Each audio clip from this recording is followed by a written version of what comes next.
ஹர ஹர நம பார்வதியே பதஜே ஹர ஹர மகாதேவ. வெற்றிவேல் முருகனுக்கு அரோகரா.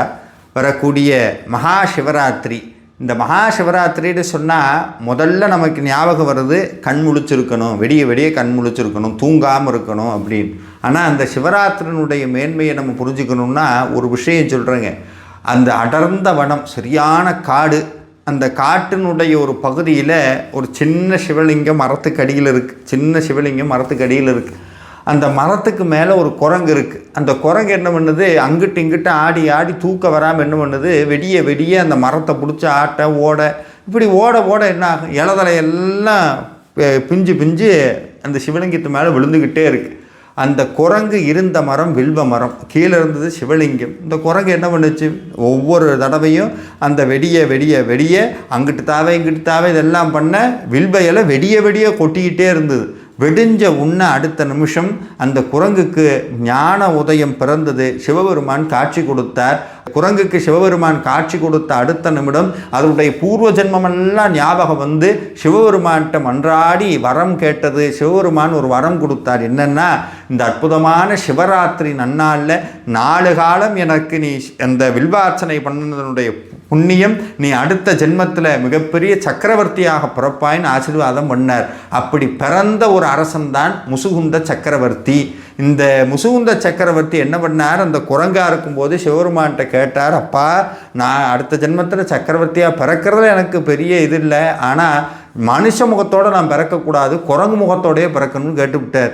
ஏன்னா ஒருவேளை மனித முகத்தோடு இருந்தேன் அப்படின்னா எனக்கு இதெல்லாம் ஞாபகம் இருக்காது, குரங்கு முகத்தோடு இருந்தேன்னா நான் தேடுவேன், ஏன் நான் குரங்கு முகத்தோடு இருந்தேன்னு தேடி பார்க்கும்போது எனக்கு இந்த சிவபூஜை பண்ண புண்ணியத்தினால தான் இந்த பிறவி கிடச்சிதுங்கிற அந்த மிகப்பெரிய அந்த பாக்கியம் மனசை விட்டு நீங்கக்கூடாது, நினைவு என்னை விட்டு நீங்கக்கூடாதுன்னு கேட்க, அப்படியே ஆகட்டும்னு அடுத்ததில் சோழ வம்சத்தில் மிகப்பெரிய அரசனாக, யாருனாலையும் ஜெயிக்க முடியாத அளவுக்கு மிகப்பெரும் அரசனாக முசுகுந்த சக்கரவர்த்தி இருந்தார். அது மட்டுமல்ல, முசுகுந்த சக்கரவர்த்தி பூலோகத்துக்கு மட்டும் உதவி பண்ணலை, நேராக போய் தேவலோகத்தில் இந்திரனுக்கு போர் புரிவதற்கு உதவியாக இருந்தார் முசுகுந்த சக்கரவர்த்தி.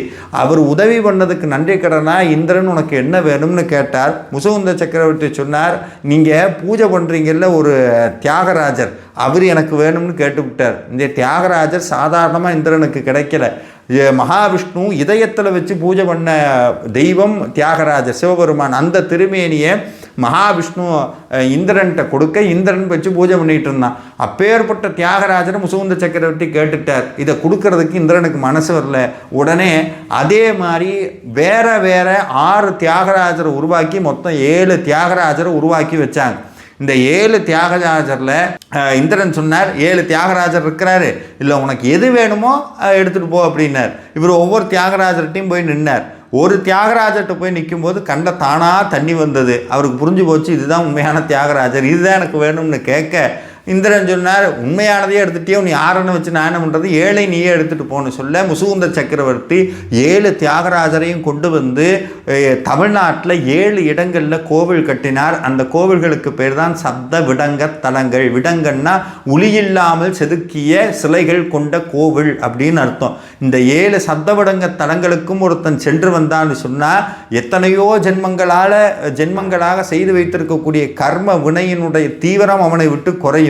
இப்பேற்பட்ட கோவில் உருவானதுக்கு காரணம் எதுன்னா சிவராத்திரி. அப்போ நினச்சிக்கணும் சிவராத்திரியினுடைய ஆற்றல் எவ்வளவு பெரியது அப்படின்னு. சிவராத்திரி மொத்தம் 4 காலங்களாக சிவபெருமானை பூஜை பண்ணுவாங்க. இந்த 4 காலங்களும் இடையராது பஞ்சாட்சர மந்திரம் சொல்லணும். ஆனால் இன்றைக்கி என்ன பண்ணிட்டாங்க அப்படின்னா, சிவராத்திரினா சாப்பிடாமல் இருந்தால் போதும், சிவராத்திரினா தூங்காமல் இருந்தால் போதும்னு சொல்லி டிவியில் படம் பார்க்குறது, கேம் விளாடுறது இப்படியெல்லாம் இருந்தால் ஒரு பலன் நம்மளை வந்து சேராது. விரதம்னு சொன்னால் அதுக்குன்னு சில நியமங்கள் இருக்கிறது, சில வழிமுறைகள் இருக்கிறது, அப்படித்தான் பின்பற்ற வேண்டும். இந்த 4 காலங்களும் இறைவனுக்கு அபிஷேகம் பண்ணுவாங்க. இந்த அபிஷேகம் பண்ணும்போது உச்சி காலம் போது சிவபெருமானுக்கு பின்னாடி பார்த்தீங்கன்னா லிங்கோத்பவ மூர்த்தின்னு ஒருத்தர் இருப்பார். லிங்கோத்பவ மூர்த்தினா அண்ணாமலை உருவான அந்த இடத்துக்கு பேர் தான் லிங்கோத்பவ மூர்த்தின்னு பேர். இன்னைக்கு இருக்கக்கூடிய திருவண்ணாமலை பிரத்யக்ஷ லிங்கோத்பவர், மலையே சிவலிங்கமாக இருக்கிறது. சிவபெருமான் பிரம்மாவுக்கும் விஷ்ணுவிற்கும் புலப்பட முடியாதபடி ஜோதியாக நின்னார், மிகப்பெரிய ஜோதியாக நின்னார். இதில் அழகு என்னன்னா, இந்த பிரம்மாவுக்கும் மகாவிஷ்ணுவுக்கும் இடையிலே போட்டி வருகிறது. நான் யார் பெரியவங்க அப்படின்னு.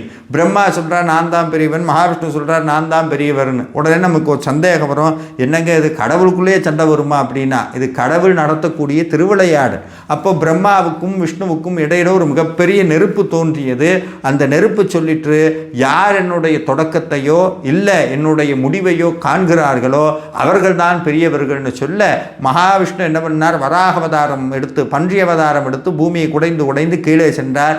பிரம்மா என்ன பண்ணார்னா அன்னபட்சி வடிவம் எடுத்து பறந்து பறந்து மேலே சென்றார். பிரம்மா தொடக்கத்தை பார்க்க வேண்டும், மகாவிஷ்ணு முடிவை பார்க்க வேண்டும். 2 பேர்னாலே முடியல, எவ்வளவோ முயற்சி பண்ணால் முடியல.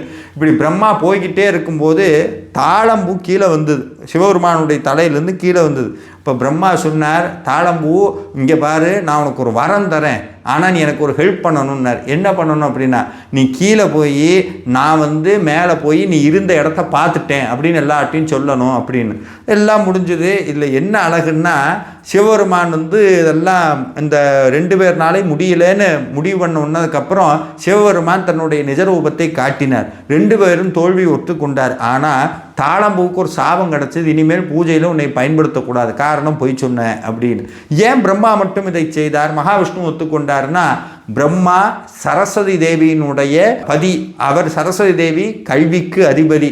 மகாவிஷ்ணு மகாலட்சுமியினுடைய தலைவர், மகாலட்சுமி செல்வத்துக்கு அதிபதி. இந்த செல்வம் ஒரு கட்டத்துக்கு போய் தோத்துருச்சுன்னா ஒத்துக்கும், பணம் ஒரு லிமிட்டுக்கு போய் முடியல அப்படின்னா ஒத்துக்கும், ஆமாம் என்னால் முடியல. ஆனால் படிப்பு என்னன்னாலும் ஒத்துக்காது. அந்த நான் தோத்துட்டேன்னு ஒரு நாள் அது ஒத்துக்க முடியாது. அதனால தான் பிரம்மா என்ன பண்ணார்னா தாளம்பூட்டை இப்படி ஒரு விஷயத்தை சொன்னார். இந்த தத்துவம் நமக்கு ஒரு உண்மையை உணர்த்துகிறது. என்னன்னா, படிப்பினாலும் சிவபெருமானை உணர முடியாது, பணத்தினாலும் கடவுளை உணர முடியாது. இது 2ஐயும் தூக்கி எறிஞ்சிட்டு உண்மையான அன்புதான் இறைவனை காட்டுங்கிறதுக்காக சிவபெருமான் நடத்திய அற்புத திருவிளையாடல் தான் இந்த மகா சிவராத்திரியினுடைய நோக்கமே. இந்த மகா சிவராத்திரி அன்னைக்கு 4 காலம் உங்கள் பக்கத்தில் இருக்க கோவிலுக்கு போங்க, அந்த கோவிலில் சேவை செய்யுங்க, க்ளீன் பண்ணுங்க, அபிஷேகத்துக்கு உங்களுக்கு என்ன முடியுமோ அதை வாங்கி கொடுங்க, இடையராது பஞ்சாட்சர மந்திரத்தை சொல்லிக்கொண்டே இருங்க. அந்த வெடிகிறதுக்குள்ளே குறைந்தபட்சம் 1,00,000 தடவையாவது மகா மந்திரமாகிய பஞ்சாட்சர மந்திரத்தை 1,00,000 தடவையாவது சொல்லணும்னு உறுதி எடுத்து தொடர்ந்து சொல்லிக்கொண்டே இருங்கள். அனாவசிய பேச்சுக்களை தவிர்த்தரணும். கிண்டல் பண்ணி கேலி பண்ணி விளையாடுறது, தூக்க வருதுன்னு இந்த சினிமா பார்க்குறது, இதெல்லாம் தூக்கி அந்த பக்கம் வச்சுட்டு சிவபுராணம் பாராயணம் பண்ணுறது, திருவாசகம் பாராயணம் பண்ணுறது, பெரிய புராணம் படிக்கிறது, இந்த மாதிரி எதுவெல்லாம் நம்மளுடைய சிந்தனையை வலுப்பெற செய்யுமோ அதையெல்லாம் செய்யணும். இதெல்லாம் படித்தா எங்களுக்கு தூக்க வருதுங்க, ஒன்றும் புரியல அப்படின்னா, புரியலைனாலும் அது செய்ய வேண்டிய நன்மையே நமக்கு செய்யும். எப்படியாவது அதுக்குத்தான் வைராக்கியத்தோடு இந்த மகா சிவராத்திரி விரதம் இருந்தோம்னு சொன்னால் நிச்சயமாக வாழ்விலே பெற முடியாத அளவுக்கு நல்ல நன்மைகளை இறைவன் நமக்கு கொண்டு வந்து கொடுப்பார். இந்த 4 காலத்திலையும் சிவபெருமானுக்கு வெவ்வேறு விதமான அபிஷேகங்கள் நடத்தப்படும். அது மட்டும் இல்லாமல் ஹோமம் பண்ணுவாங்க. ஹோமம் பண்ணும்போது மகாருத்ரம்னு ஒரு மந்திரம் இருக்கிறது. ரிக் யஜுர் சாம அதர்வனம்னு 4 வேதங்கள். இந்த 4 வேதத்தினுடைய மத்தியமாக இருக்கக்கூடிய பாகத்தில் ரிக்வேதத்தினுடைய மத்தியில் நம்மளுடைய ருத்ரம் வருது. ருத்ரத்தினுடைய மத்தியத்தில் ஒரு மந்திரம் வருது. எதுனா ஓம் நம சிவாயங்கிற மந்திரம்.